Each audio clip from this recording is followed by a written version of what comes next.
मौसम में। हाँ, मतलब कुछ नोट्स हैं हमारे पास जो बताते हैं कि कैसे इस मौसम में भी अगस्त के आसपास खेती शुरू करके अच्छा मुनाफा कमाया जा सकता है। हाँ, तो चलिए जरा गहराई से देखते हैं कि इसमें क्या नुस्खे हैं। तो स्रोतों के हिसाब से बरसात में गोभी की खेती फायदेमंद तो है, लेकिन शुरुआत कैसे करें? सबसे पहला कदम क्या होना चाहिए? देखिए, सबसे अहम चीज है वो है सही किस्म का चुनाव करना। मतलब हर टाइम के लिए अलग वैरायटी होती है, और अगस्त में अगर नर्सरी लगानी है तो उसके लिए कुछ खास किस्में हैं।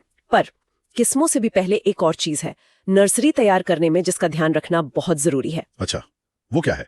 कुछ खास बरसात के लिए? हाँ बिल्कुल, नर्सरी जो है वो हमेशा ऊंची उठी हुई क्यारियों पर, मतलब रेज्ड बेड्स पर बनानी चाहिए, और जगह ऐसी हो जहाँ पानी रुके नहीं, आसानी से बह जाए। ओह हाँ, ये तो है। बरसात में पानी का जमाव तो बड़ी दिक्कत है। जी, अगर पानी रुका ना तो छोटे पौधों की जड़ें गल सकती हैं, पूरी मेहनत बेकार। ऊंची क्यारी होगी तो जड़ों को हवा भी मिलेगी और पानी भी निकल जाएगा। सही बात है, पानी का निकास सबसे पहले। ठीक है, तो अब आते हैं उन किस्मों पर। अगस्त के लिए कौन कौन सी किस्में सुझाई गई हैं? पहली कौन सी है? तो पहली है सिजेंटा की CFL 6999। ये समझिए करीब 60 से 65 दिन में तैयार हो जाती है। 60-65 दिन, ठीक है। हाँ, और इसका फूल एकदम दूधिया सफेद और गुंबद जैसा गोल होता है। वजन की बात करें तो अगर देखभाल अच्छी हो तो 500 ग्राम से लेकर 850, कभी-कभी 900 ग्राम तक भी चला जाता है। आधा किलो से पौना किलो तक। और बीज महंगा होता है? इसका 10 ग्राम का पैकेट करीब 600 रुपए का आता है।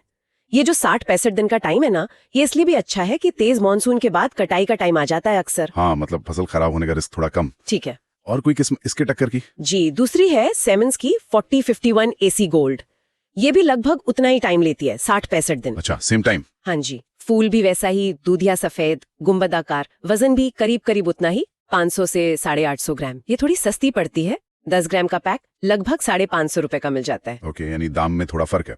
और सिजेंटा की शायद एक और किस्म का भी जिक्र था। हाँ, सिजेंटा CFL 1522। ये भी वही 60-65 दिन वाली है, फूल भी सफेद गुंबदाकार। बिल्कुल वैसी। हाँ, मिलती जुलती ही है, लेकिन इसका दाम थोड़ा ज्यादा है, करीब 650 रुपए प्रति 10 ग्राम। तो ये 3 किस्में हो गई, करीब करीब एक ही टाइम फ्रेम वाली। समझ गया।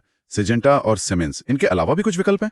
मान लीजिए कोई किसान थोड़ी कम लागत में शुरू करना चाहे। हाँ है बिल्कुल, नामधारी सीड्स की 555 किस्म है, वो भी काफी चलती है। नामधारी 555। जी, टाइम उतना ही, 60-65 दिन। फूल का रंग और आकार भी वैसा ही, दूधिया सफेद गुंबद आकार, पर इसका वजन थोड़ा बेहतर मिल सकता है। ओह, कितना? ये 600 ग्राम से लेकर 1 किलो तक भी जा सकती है, और दाम में काफी किफायती है। 10 ग्राम बीज करीब 450 रुपए का ही है। अरे वाह, वजन ज्यादा और दाम कम, ये तो बढ़िया है। और कोई है लिस्ट में? एक और है डॉक्टर ब्रांड की white gold. Doctor brand white gold. हाँ जी, ये भी 60-65 दिन, फूल वैसा ही सफेद गोल, वजन भी नामधारी 555 जैसा ही, 600 ग्राम से 1 किलो तक। ये भी काफी भरोसेमंद मानी जाती है, और दाम इन सब में सबसे कम है। कितना? 10 ग्राम का पैकेट लगभग 400 रुपए में आ जाता है। तो मतलब करीब 400 से 650 रुपए के बीच में कई अच्छे विकल्प मौजूद हैं। किसान अपनी मिट्टी, मौसम और बजट के हिसाब से चुन सकता है। ठीक है, तो किस्में हो गई, नर्सरी की बात हो गई, लेकिन वो मुनाफे वाली एक और सलाह थी शायद स्रोत में। हाँ, वो बहुत काम की बात है। सुझाव ये है कि गोभी की खेती एकदम से बड़े एरिया में ना करें। एक साथ नहीं, बल्कि थोड़ी थोड़ी करके करें। जैसे हर 5 या 10 दिन के अंतर पर नर्सरी डालें, या फिर रोपाई करें, किस्तों में, समझिए। अच्छा, किस्तों में, उससे क्या फायदा होगा? फायदा यह है कि आपकी सारी फसल एक साथ कटाई के लिए तैयार नहीं होगी। थोड़ी थोड़ी गोभी लगातार मार्केट में भेजने के लिए तैयार होती रहेगी। हाँ, ये तो है। और बरसात में क्या होता है ना, सब्जियों की आवक ऊपर नीचे होती रहती है। तो अगर आपकी गोभी लगातार सप्लाई में है तो जिस टाइम बाजार में माल कम होगा, आपको अच्छा भाव मिलने का चांस काफी बढ़ जाता है। सही बात है, सप्लाई मैनेजमेंट और रिस्क मैनेजमेंट दोनों हो गया। जी बिल्कुल, ये एक तरह से अपनी आमदनी को स्थिर रखने और बेहतर दाम पाने का तरीका है। बहुत बढ़िया। तो मतलब निचोड़ ये है कि अगर सही किस्म चुने, नर्सरी का खास ध्यान रखें, खासकर पानी के निकास का, और थोड़ी प्लानिंग के साथ किस्तों में खेती करें, तो बरसात की गोभी सच में फायदे का सौदा बन सकती है। बिल्कुल सही कहा आपने। ये जो जानकारी है, ये किसानों को मानसून की मुश्किलों के बाद भी एक अच्छी योजना बनाने और उम्मीद है कि अच्छा नतीजा पाने में मदद कर सकती है। तो यहाँ एक सवाल और उठता है सोचने के लिए, कि जैसे जैसे मौसम बदल रहा है, लगातार नई चुनौतियां आ रही हैं।